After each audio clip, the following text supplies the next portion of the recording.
আপনি স্বামীর সামনে যত খুশি সাজুন, আপনার কোনো গুনাহ নাই। বাড়ির ভিতরে স্বামীকে পাগলা করে দেন, ওরকম করে সাজেন, হোঠে লালি লাগাবা, কানে বালি লাগাবা, এমন করে সুন্দর হন যাতে আপনাকে দেখার পরে আপনার স্বামীর নজর অন্য মেয়েকে দিকে না যায়। এইরকম করে সাজেন। কিন্তু না, আমার আগা দিকে সাজবে না, আপনার আগা দিকে তেল ভালো করে দিবে না, কিন্তু বেড়াতে গেলে সবই করে। আমি বলছিলাম আমার বন্ধুরা, আমার মা খালারা, তাহলে পর্দার মধ্যে বলবেন মৌলভী সাহেব পর্দাটা ভালো করে বুঝিয়ে দেন। তো মহিলার পর্দা ঘুরতির নিচে থেকে নিয়ে মাথার চুল পর্যন্ত পুরোটাই ঢাকা থাকবে। হ্যাঁ, ইল্লা মা জাহরা মিনহা, এখান থেকে বাদ, এই যে দেখছেন এইটুকু এইটুকু পাতলাটা ছাড়া সব ঢাকা থাকবে। পুরুষের পর্দা বলবেন পুরুষেরও পর্দা আছে যে মৌলভী সাহেব, পুরুষেরই পর্দা আছে? জি, আপনারও পর্দা আছে, আপনিও গুনাহগার হচ্ছেন যদি না করেন। বলবেন পর্দা হাঁটুর এখান থেকে নিয়ে, হাঁটুর নিচে থেকে নিয়ে আপনার এই নাভের ওপর পর্যন্ত, এইটা যদি আপনি খুলেন আপনারও গুনাহ হবে। বলবেন হাদিস, আপনাকে আল্লাহ পাকে নবী বলছেন গাত্তে ফাখজাইকা, গাত্তে ফাখজাইকা আন্নাল ফাখজাইনে আওরা, তোমার রান দুটোকে ঢাকো, তোমার রান হলো পর্দা। আর আমার বাপজিরা হাল চাষ করতে যায় মাঠে, ওখানে একবারে কাদার জমিতে টেনে গুঞ্জে চতুর্দিক থেকে সেটে সুটে এবার নেংটি ঢুকেছে। এবার বাড়ি হঠাৎ করে তেল মেশিনের শেষ, বাড়িতে আসবে, বাড়িতে আসার সময় গ্রাম দিয়ে একবারে ওই রকম ভাবে হেঁটে চলে আসে না জোয়াল ঘাড়ে করে গ্রামে ওরকম করে হাঁটে কিনা? হাঁটে, ভুল, আপনার গুনাহ হবে। জাঙ্ঘিয়া পরে যারা অনেক মানুষকে দেখবো ফাড়া লুঙ্গি পরে হাঁটে, এখান পর্যন্ত বেরিয়ে যায়। অনেক মানুষকে দেখি চেয়ারে বসে মাথা এইরকম করে কাপড়টা সরিয়ে দিয়ে এরকম করে কচলাই। আপনার বেয়াদবি। নবীজি বলছেন গাত্তে ফাখজাইকা আন্নাল ফাখজাইনা আওরা, তোমার জান দুটোকে ঢাকো, এই জান দুটো হলো পর্দা। এই দুটা কোনো পুরুষের আগা দিকে আপনি এখান থেকে এখান পর্যন্ত অন্য বেটা ছেলের আগা দিকও খুলতে পারেন না। আল্লাহ পাকের নবী বলছেন লা ইয়ানজুরুর রাজুলু ইলা আওরাতির রাজুলি ওয়ালাল মারাতু ইলা আওরাতিল মারাতি, কোন পুরুষ লোক যেন অন্য পুরুষের আগা দিকে নিজের সতর না খোলে, নিজের লজ্জা স্থান না খোলে। মানে অনেক সমাতে এখানটা আপনার যে আছে পর্দা, যেখানটা ওয়াজিব পর্দা, এই জায়গাটা আপনি বলবেন ও বেটা ছেলে, হামও বেটা ছেলে, ওর যাহার তা কি আছে, জাঙ্গিয়ে পিন্দে 5 জনা 7 জনা 8 জনা দিল্লি পম্বা যারা করে এক রুমে থাকে, একবারে সারাসার ভুল। এখান থেকে এখান পর্যন্ত উদাম করা যাবে না। ওই রকমই কোন মহিলা যেটা পর্দা আছে, মার সামনে বোনের সামনে যেটা ওয়াজিব পর্দা, ওটা খোলা, যেরকম খোলামেলা দুধ পান করা নিজের বোনের সামনে করাতে পারে না, নিজের জায়ের সামনে করাতে পারে না। এই তো কোনো মহিলা যেন অন্য মহিলার আগা দিকে নিজের লজ্জায় স্থান না খোলে, নিজের সতর না খোলে, বেপর্দা না হয়। আর একটা কথা শুনেন, একটা ভালো কথা বলে যায়, কিছু লোকের হয় অভাব আর কিছু লোকের হয় স্বভাব একটা কাজে। কি অভাব আর স্বভাব বলতে, কিছু লোকের হয় অভাব যে আল্লাহ দেয়নি, 4টা 5টা ছেলে আছে কিন্তু গরিব মানুষ, ঘর করতে পারে না, 3টা 4টা বেটা ইয়ং ছেলে, ঘর মাত্র 2টা, তখন একটাই বা ছাপের খাটি একটাই, তখন একটা বেটা হলো 20 বছরের আর একটা ছেলে হলো আবার 15 বছরের, তো দুটাই তো ইয়ং। তখন এই 2টা ছেলে একটা ছাপের খাটে ঘুমায় বা একটাই ল্যাপ, তো বড় ভাই ছোট ভাইটাকে লজ্জায় ঘুমাতে দিতে চায় না, কইছে এই হট তুই আপনার বিছান লেগা, কইছে না না আমি কোনটা শুধবো, মা শুতে দেয় না, ঘুমাতে দেয় না, কইছে আরে কেন রে, আমি এক মা হইয়া তোরা 4টাকে এক পেটে থুইতে পেরেছি আর 2টা ভাই এখন লেহলিতে থাকতে পারিস না। কিন্তু মা বুঝে না যে সেদিন যে এত বড় ছিল আর আজ যে এত বড় হয়ে গেছে। সেদিন যে ও মোহতাজ ছিল আর আজ ও যে পাগড়া জুয়ান হয়ে গেছে, এটা মাকে বুঝতে হবে যে ইয়ং ছেলে স্বপ্ন দেখতে পারে, বড় ভাইকে ছোট ভাই লাভ চাপাইতে পারে, লজ্জা লাগে না? রেখে লাগে। কিন্তু কিছু গলা মানুষ করে কি, জমি 10 বিঘা 15 বিঘা 20 বিঘা পাবেন, বাড়ি করে না, ঘর করে না। আর ঘর গলা করা যাবে কিছু, এখনি বিহে দিবি, এখনি বহু আসবে, সবকে কান ফুসকি দিয়ে আলাদা করে দিবে। যতদিন সাথে আছে কিছু কই গেলে বিহে টিয়ে দিতে দিস দেখিনি, আর ওইভাবে রাখে। এটা হলো স্বভাব, এর ব্যবহার খারাপ, ওকে বিছান আলাদা করে দিতে হবে। আল্লাহ রসুল বলছেন যে কোন দুটা যুবক ছেলে জানো খালি গায়ে একটা কম্বলে বা একটা চাদরে ল্যাপে জানো না ঘুমায়, ওই রকমই দুটি যুবতী মেয়ে খালি গায়ে জানে একটা ল্যাপে যাতে না ঘুমায়। আমার বন্ধুরা, আমার ভাইজানেরা, তাহলে পর্দার অনেক আহমিয়ত আছে। আমি আপনাদেরকে বলতেছিলাম, মা বোন আমার, আপনারা দুনিয়ার সবচাইতে দামি জিনিস, যার কারণে আল্লাহ রাব্বুল আলামিন আপনাদের সব থেকে বেশি হেফাজত করেছেন। আমার বন্ধুরা, আল্লাহ রাব্বুল আলামিন বলছেন, দেখেন আজকে মাস্টারনি হলে পর্দা করতে হবে না, স্কুল গেলে বোরকাল। মাস্টারনি, এটা মুখিয়ার বেটি, এটা এমএলএর বেটি। শুনেন, আমার নাবির চাইতে বড় কোনো বাদশা আছে? আমার নাবির চাইতে বড় নেতা কেউ আছে? আমার নাবিকে দেখেন আল্লাহ কিভাবে আমার নাবিকে সবক দিচ্ছেন। হে নবী, কুল্লে আজওয়াজিকা ওয়া বানাতিকা, আমি কোনো কথাই আপনাকে বলবো আর আমি নিজেই যদি আমল না করি আমার কথা মানবে না। আমি পর্দার ব্যাপারে আপনার সম্মুখে বক্তব্য রাখলাম, আর কালকে আপনি পূর্ণিয়া গেলেন আর আমাকে দেখছেন ডাক্তার শফিকের চেম্বারের আগা দিকে বিনা বুরকাই আমার স্ত্রীকে নিয়ে আমি ঘুরতে আছি। আপনি বলবেন, হাই রে মৌলভী সাহেব, বড় বড় লেকচার মারো, কিন্তু তোমার তো আমল এরকম। আপনিও আমল করবেন না, আর আমার কথায় লোকের আমলও হবে না, কারণ আমি নিজেই ওই কাজে নেই। এই জন্য আগে নিজে করতে হবে, না তাহলে পরে লোকে দেখে করবে, আর ওর কথার ওপরে মানুষের আসর হবে। আল্লাহ রাব্বুল আলামিন বললেন, কুল্লে আজওয়াজিকা ওয়া বানাতিকা, ও নবী আগে তো কি করো, কুল্লে আজওয়াজিকা, হে নবী প্রথমে তোমার স্ত্রীদেরকে পর্দায় আসতে বলো, ওয়া বানাতিকা, তারপরে মেয়েদেরকে পর্দার ভিতরে হতে বলো, ওয়া নিসাইল মুমিনিন, তারপরে মুমিনা যত মহিলা আছে তাদের মুমিনদের বিবিদেরকে তুমি পর্দা করতে বলো। দেখেন আল্লাহ পাকের নবীকে আল্লাহ কিভাবে পর্দার আদেশ দিয়েছেন। আমার নবীর বাড়ির মহিলারা তারা তো এমনিতেই পর্দাশীলা ছিলেন, এমনিতেই তারা ভদ্র ছিলেন, তারপর আল্লাহ রাব্বুল আলামিন মুমিন মহিলাদেরকে কে ছাড়া নবীর মেয়ে স্ত্রীকে পর্দা করতে বলছে। আমার বোনেরা, আপনাকে বলি মাগো, আজ আপনি পর্দার কেন এই গর্দা উড়িয়ে দিলেন? আপনি চাস্তো ভাইয়ের আগা দিকে আপনি খোলা মাথায় গল্প করেন, চাস্তো ভাইয়ের আগা দিকে আপনার হাত এখানে পর্যন্ত উদাম হয়ে যায়। আপনার এই জায়গায় এতটা উদাম হলে বাবার সামনে চলবে, নিজের ভাইয়ের সামনে চলবে। ফল কথা, যার সাথে আপনার বিয়ে হারাম, যেটা আপনার মুহরিম, তার সামনে যদি আপনার মাথার কাপড় পড়ে যায়, আপনার গুট্টি উদাম হয়ে যায়, আপনার গুনাহ হবে না। কিন্তু চাস্তো ভাইয়ের সামনে যদি আপনার এই হাঁটু উদাম হয়ে যায়,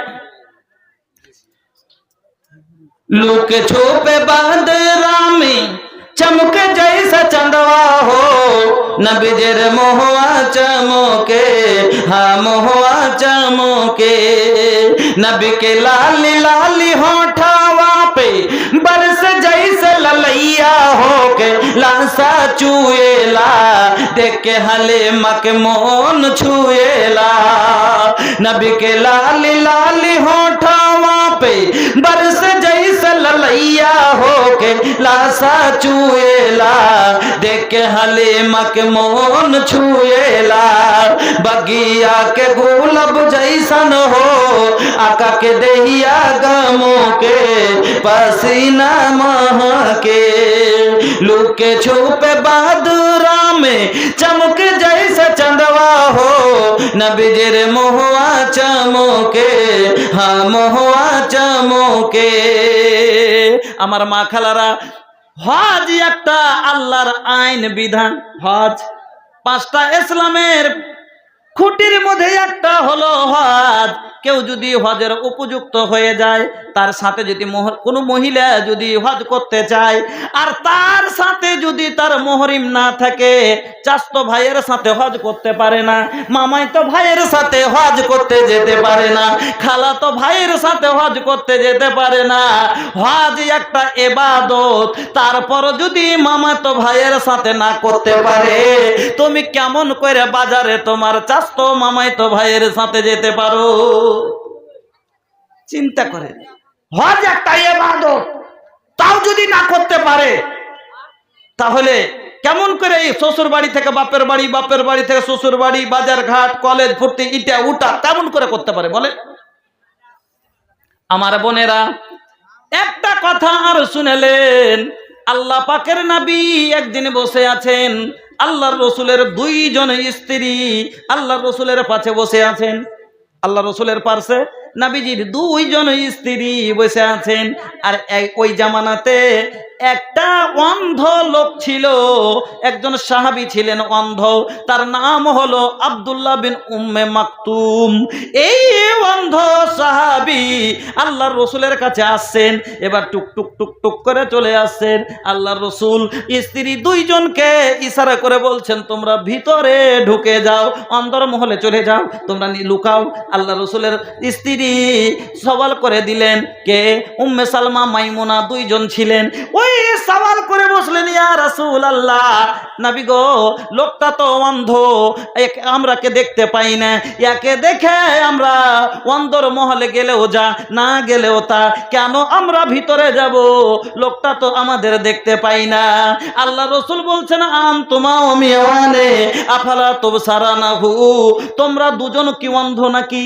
তোমরা তো তাকে দেখছো, তোমরা তাকে দেখতে পারো না। সুবহানাল্লাহ। যে কি নবীর স্ত্রীরা আমাদের মা, আর মার ছেলের সম্পর্ক হারাম, ঠিক না? ঠিক। নবীর স্ত্রী আমাদের মা, তারপরও মা ছেলের যেখানে সম্পর্ক, তাকে মাকে বলছে যে তুমি ভিতরে অন্দর মহলে চলে যাও। আল্লাহু আকবার। আর আজ মাগো, কেন আমরা আপনারা এরকম হয়ে গেলেন? আপনারা যে দুনিয়ার সবচাইতে দামি জিনিস, তারপর আপনারা কেন নিজের সম্মান হারাচ্ছেন? কেন আপনারা নিজকে যখন দামি আপনারা এত গৌরব করে বলেন, না আমি যেমন বাজারে যাওয়া জিনিস নয়, আমি রাস্তাঘাটে এইরকম বেড়ার জিনিস নয়, আমি একটা এমন জিনিস যার তুলনা করা যাবে না দুনিয়াতে, সেই জিনিস আমি সে জাত যে নবীকে জন্ম দিয়েছে, আমি সেই জাত যে বড় বড় আলিম মুহাদ্দিস জন্ম দিয়েছে, আমি হলাম সে মহিলার জাত। মা বোনেরা আমার, বলার অনেক কথা আছে, আপনার আগাতকে বলবো, কিন্তু আপনারা আমি মধ্যখানে আপনাদের উঠা বসা দেখে আমার মাথা খারাপ। এত তাড়াতাড়ি আপনারা খাসতে গেলেন, এটাই তো অসম্ভব কথা। বন্ধুরা আমার, এই মসজিদের জন্য আমার ভাই মনিরুল ইসলাম সাহেব যে কালেকশন করলেন, আর আপনারা যেভাবে কালেকশন দিলেন, সুবহানাল্লাহ, এইরকম করে যদি কালেকশন হয়, তো আমাদের একটা মসজিদ করতে মোটামুটি 15 বছর তো লাগবেই। ফের এদিক উঠবে না, ওদিক ভেসে যাবে, বুঝলেন? আচ্ছা বাবা, আরবের মানুষ যে নবীকে মানে, আমরাও সে নবীকে মানি। আরবের লোক যে কোরআন মানে, সেই কোরআন আমরাও মানি। আরবের লোকের যে ঈমান, আমাদের সেই ঈমান। আরবের লোক জান্নাতে যেতে চাই, আমরাও জান্নাতে যেতে চাই। আরবের লোক যারা, ওরা খাচ্ছে, আমরাও খাচ্ছি, ওদের রক্ত আছে, আমাদের রক্ত মাংস আছে। তাহলে আরবের লোক রাসূলের হাদিস শুনে, মান বানা লিল্লাহি মসজিদান বানাল্লাহু লাহু বাইতান ফিল জান্নাহ, এই হাদিস শোনার পরে যে নবী নিজের কোন মন থেকে কোনোদিন একটাও কথা বলেননি, মিথ্যা কথা বলেননি, আর নবী আপনাকে সুসংবাদ দিয়ে গেছেন যে যারা মসজিদ নির্মাণ করবে জান্নাতে ঘর পাবে। নবী কথা মিথ্যা নয়। এই জন্য আই সৌদিয়ার লোকেরা আজ আপনার আমার দেশের মসজিদ বানিয়ে তারা জান্নাত নিচ্ছে। বাপ আলাদা মসজিদ দিচ্ছে, বা মা আলাদা মসজিদ দিচ্ছে, বেটা আলাদা মসজিদ দিচ্ছে, বেটি আলাদা মসজিদ দিচ্ছে। এই যে মাদানি গ্রুপেরা মসজিদগুলো দিয়ে বেড়াচ্ছে, আছে। কোথায় থেকে? এই মসজিদ ওনারা দিচ্ছেন, আর আপনার গলির আমার গলির মসজিদ বানিয়ে, আপনার আমার ইবাদতখানা বানিয়ে ওরা জান্নাত লিছে। আর আপনি আর আমি এত বড় কপাল আমাদের খারাপ, এত হতভাগা আমরা, এত কপাল পুরা, আমাদের কিসমত এত ছোট যে আমরা নিজের ইবাদতখানা অন্য লোককে দিয়ে বানিয়ে নিচ্ছি। যে আল্লাহর দাওয়াতে আমরা 10 লক্ষ টাকার বাড়ি একাই তৈরি করি, যে আল্লাহর দাওয়াতে 20 লক্ষ টাকার বাড়ি আমরা তৈরি করি, যেখানে কিতাবের কোনো পাতাই লেখা নাই জান্নাতে যাবে, কিন্তু 10টা হাজার টাকা দিয়ে 5টা হাজার টাকা দিয়ে আমরা একটা মসজিদ নির্মাণ করতে পারি না। আল্লাহ, আমাদের ভাগ্য কত খারাপ যে আমরা একটা মসজিদ পরের কাছে নির্মাণ করে নিই। এত কপাল আমাদের খারাপ। একটা ছোট মসজিদ আপনারা নির্মাণ করতে একটা সুযোগ পেয়েছেন, নিজকে ধন্য মনে করেন যে একটা ব্যাগ সিমেন্ট দেওয়ার আমি সুযোগ পেয়েছি, আমি এক গাড়ি বালু দেওয়ার সুযোগ পেয়েছি, আমি 500 খান ইট দেওয়ার সুযোগ পেয়েছি। আল্লাহ, এইটার বিনিময় হতো আমাকে সেদিন আমি জান্নাতে চলে যাব।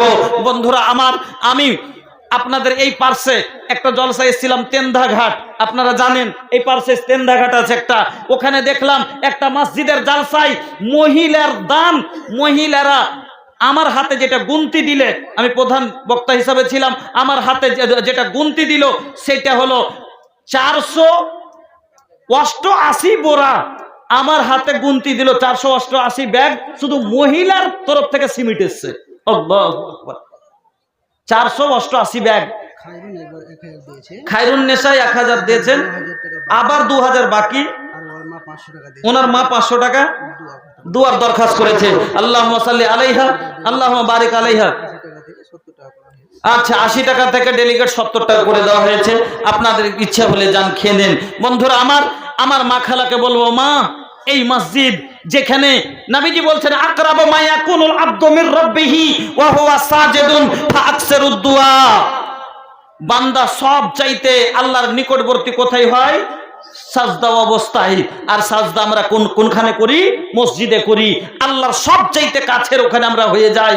বন্ধুরা আমার, এই মসজিদের জন্য আপনার জমি 10 কাঠা, এমন লোকটা হওয়া দরকার ছিল, 1 কাঠা 2 কাঠা জমি 10 বিঘা যারা আল্লাহ দিয়েছে, 1 ধুর জমি আপনি দিতে পারতেন। আপনি 5,000 10,000 টাকা করে 10টা লোক দিয়ে মসজিদ খান, চাইলে একটা লোকে খাড়ো করে দিতে পারে মসজিদ খান। কত বড় মসজিদটা, সুবহানাল্লাহ। 13টা